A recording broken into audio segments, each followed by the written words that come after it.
Do do do do do do do do. You know, I used to make like lots of videos because I would debate with the really, really stupid people. That most of them are on photography forums. You know exactly what I'm talking about.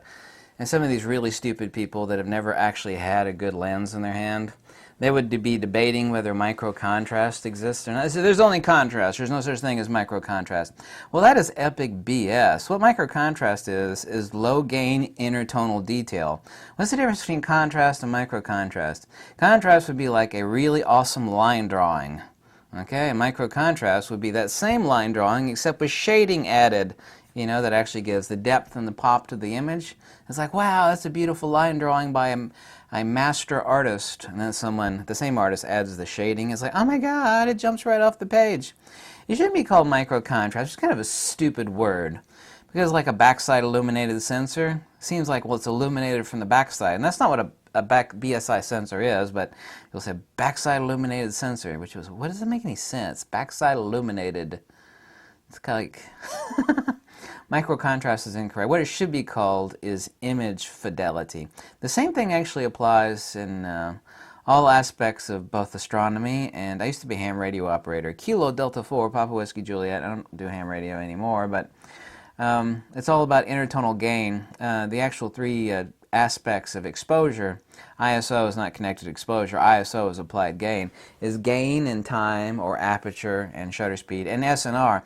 SNR actually has three different attributes. It actually has the lens, of course, which we're talking about differentiating an f-stop from a t-stop. And of course, all lenses are not created the same. I mean, like a low element count awesome lens, like a D-series screw drive Nikkor, is not comparable to like a 30 element zoom lens. But we have three aspects of image fidelity, i.e. part of SNR, or signal to noise ratio. Lens, sensor, and lighting type. Now here's a trick question. You should know the answer to this, but you'll probably get it wrong. Which will have, if you have the exact same shot, okay? You have the best lens in the world on, I don't know, say a Nikon D850. And you take the shot and you do ETTR, which is exposing to the right, you sensor saturation with ambient lighting. You're outdoors, you know, the subject's not backlit, you know, the composition, everything's nice. You do sensor saturation, i.e. ETTR, with ambient lighting. And then you pop on a speed, which you should never actually stick a speed light up here, unless it's for like wedding photography, photojournalism, because angle of incidence equals angle of reflection. The worst lighting in the world is sticking a speed light on top of the hot shoe. Anyway, you use a speed light or studio strobe, doesn't matter which, because they're both xenon tubes. What's the difference between a speed light and a studio strobe? Obviously power, flexibility, but they're all xenon tubes.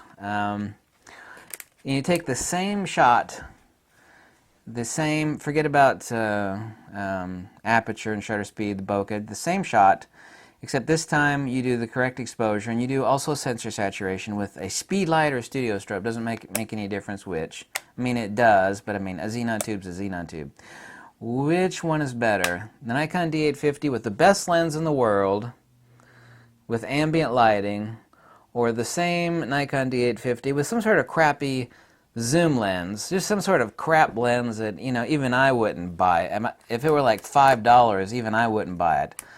Which one will have the better saturation in image fidelity? Now, we're not talking about bokeh here. Obviously, you buy that awesome lens with a certain bokeh and compositional quality, or the je ne sais quoi of that lens or that prime lens. So we're not talking about that either. Which lens actually has better image fidelity? Excuse me, not lens, but which image has the better image fidelity?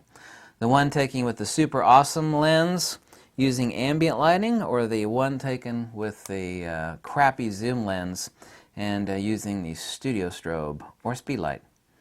The answer is that there's nothing on this earth that beats a xenon tube pulse flash to any camera. The saturation and the tonality of the shot taken with the crappy lens and the studio strobe or speed light will be superior. It'll have better image fidelity. Now, the bokeh might suck, and it might not be as sharp, okay? But we're not talking about that. We're talking about actual image fidelity. This is what microcontrast is. Microcontrast is image fidelity, and it has three sources of variance: the lens, the sensor, and of course lighting type.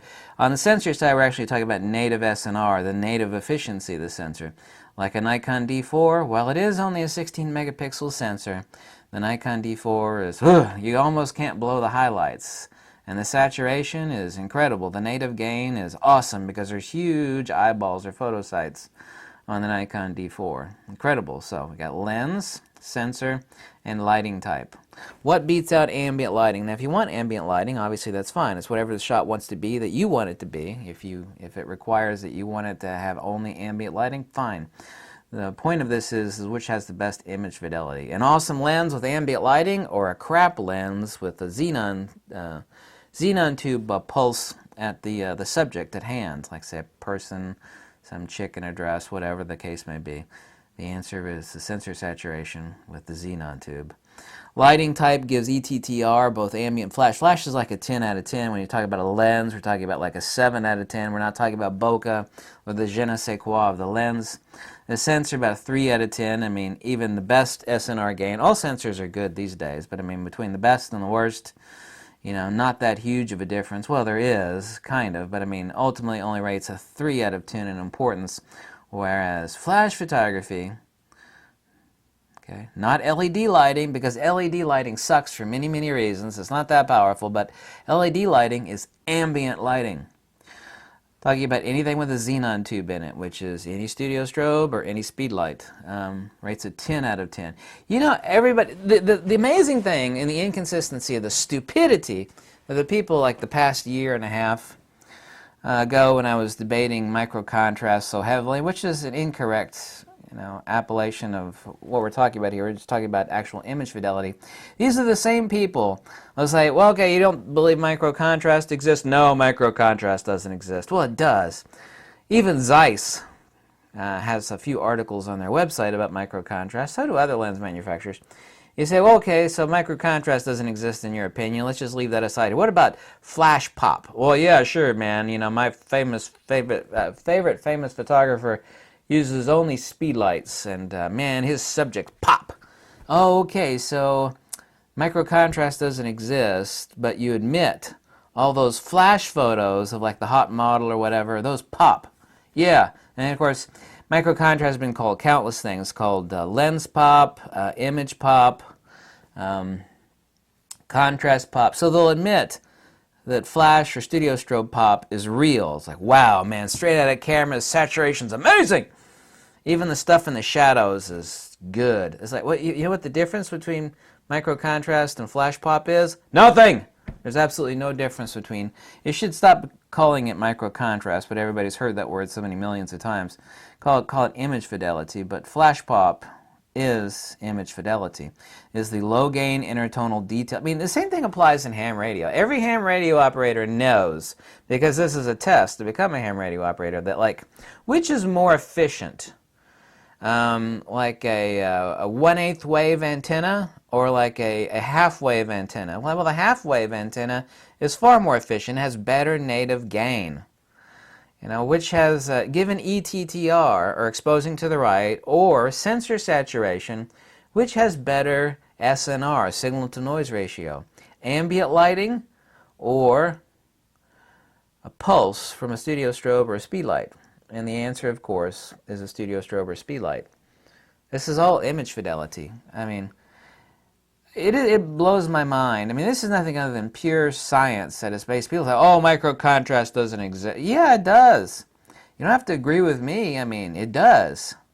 It absolutely does. Zeiss talks about it. Other lens manufacturers talk about it. And the people, all you have to do to destroy them. So the microcontrast doesn't exist. The only person who talks about that on YouTube is that fat, bald, tattooed asshole.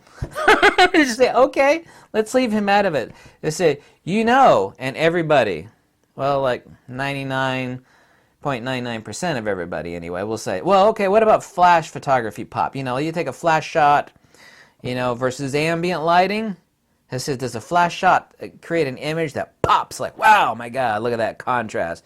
Look at that straight out of camera. Saturation.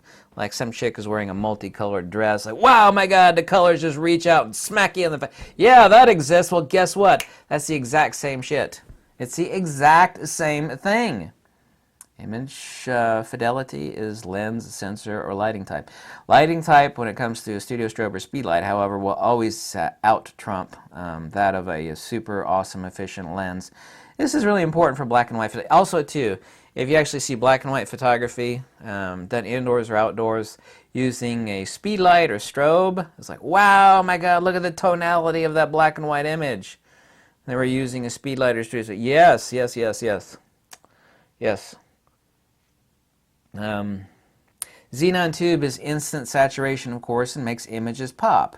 This had been for ages called lens pop. It's also been called Zeiss pop or microcontrast pop, which is also, interestingly enough, is the pop of a flash. You know, every time a flash fires, it goes pop.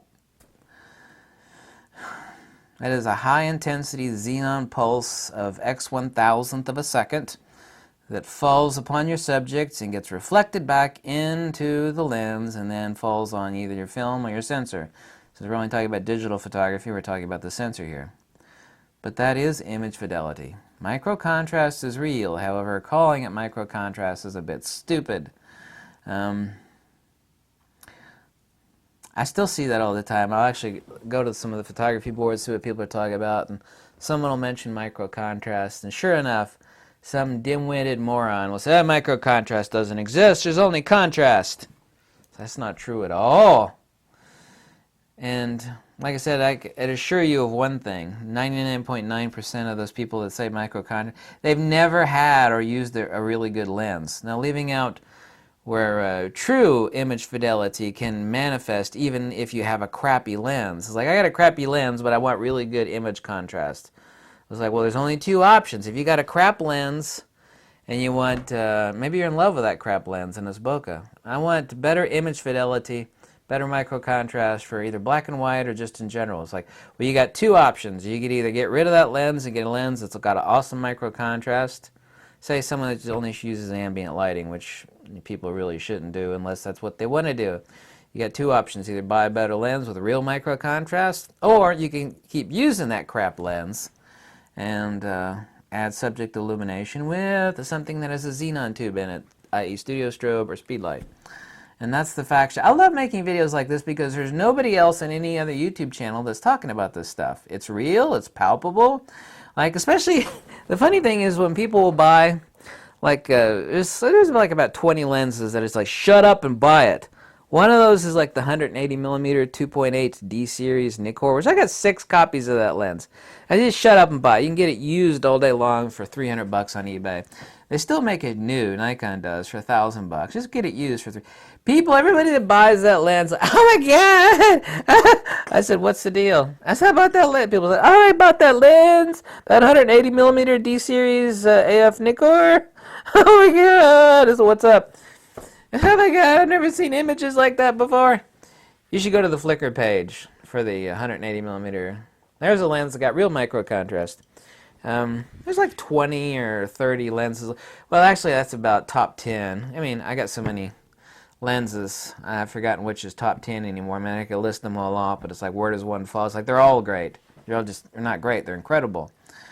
The most people that actually say that microcontrast doesn't exist, they've never actually used or owned a really good lens. I mean, a really, really good lens. From the perspective of the common doofus, which is, you know, I hate to say this, don't take this the wrong way. Most people is like, you know, I got this zoom lens, that zoom lens. Like, I've owned 12 lenses, I currently own 6. The only thing they've ever owned is just like a different version of crap. It's like crap A, crap B, crap C. It's like, people like that, of course, don't believe microcontrast exists because they never had a good lens. But the way you actually win the debate with them is like, okay, so what about flash fidelity? You know, you add some speedlight or oh my God, yeah, that stuff really pops. Bam! Wow, look at that. It's like that is microcontrast. The deal is that the intertonal detail and saturation from low gain luminance, i.e. the shadows and the midtones, you know, it's the same thing. Microcontrast is real, but it is a stupid name to call it, because microcontrast. It's like contrast but micro. Microcontrast just means low gain intertonal detail, or in the simplest analogy, the shading inside of a pencil line drawing. Anyway, I haven't done a video on microcontrast for a while, but I thought I'd simplify it and also put in the bulletproof methodology for destroying somebody at microcontrast. You say, what about flash pop? Yeah, that's true. That's the same thing. Oh, there's more than one way to skin a cat, as the old saying goes. Everybody that says that microcontrast doesn't exist, they're either, well, they're just ignorant. They just are. It does exist. Because that's the same thing in ham radio, it's the same thing in astronomy. It's all signal to noise ratio. And that low gain intertonal stuff is, you know, where the magic happens. This is why ETTR is so important. I had another famous YouTuber hear my video and someone says, well, so-and-so saw your video, he didn't agree with us. I could tell him to prove me wrong. I told people that everybody should saturate, when it comes to digital photography, saturate in camera, but expose in whatever you use, Capture One, Lightroom, expose on you, because there's no downside to that. You sculpt the light however you want, but you saturate in camera.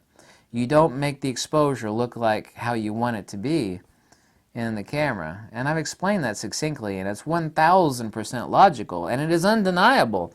I've had like about 20 or 30 people try to deny me on that fact. So you can't deny me. You can come up with no evidence, no logic, no reason why you should not saturate in camera. Now you sculpt the lighting however you want the lighting to appear, but you still saturate up to the point where you're nearly clipping your highlights in camera. You do the exposure on your computer. I said, no, that's not right. I was like, well, prove me wrong, because you can't. It's impossible. More information, the better. More better, more better, more better. More information is better. More is always better when it comes to actual information in the digital RAW file. Or even if you're a JPEG shooter, which you shouldn't be, but it doesn't make any difference. More is better. Up to the point of clipping. Nobody's talking about clipping the highlights, okay? I never talked about that ever in any video. Anyway, I hope you like this video. I love making videos about stuff no one else is talking about. If you like these videos, you could always send me a buck or two. Tell me to jump off a cliff. Someone should screen capture this. Halloween's not far off. My buddy is going to drive down. We're going to go out and do some photography stuff for like a 3-day stint at the end of this month. So, happy holidays! Happy holidays from the fat, tattooed, bald monkey.